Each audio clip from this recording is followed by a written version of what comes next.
Starting off with warm water, sugar, and yeast in a bowl, mix it up, let it proof for 10 minutes before adding salt, olive oil, and bread flour. I'll take it over to my stand mixer and let it fully incorporate until my dough looks something like this.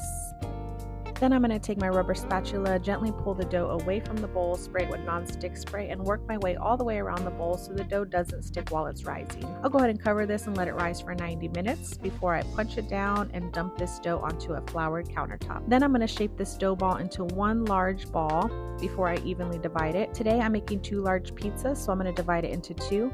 However, if you wanted to make more pizzas, you could divide this into 4 and get 4 medium pizzas out of the same dough. I'll go ahead and shape this and place this to the side. Let it rest for about 10 minutes or so.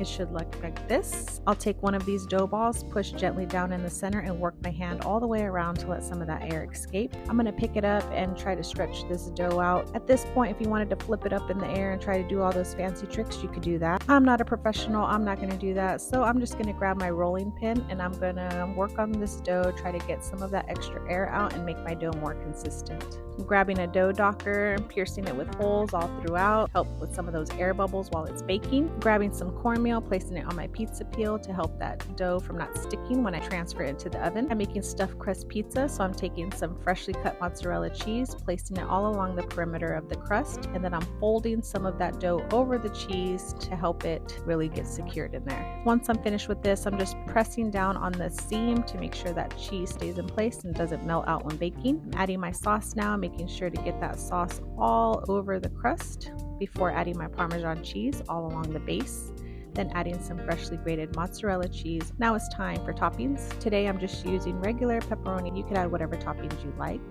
Then I'm going to brush the crust with olive oil and drizzle some on top. This will help create that beautiful browning that you see when baking. Now I'm going to place this in a 550-degree oven for 10 minutes on my baking steel. While this is baking, I'll grab my second crust and begin working on it.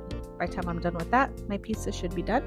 There's the first one, the second one going in, and just like that, it's done.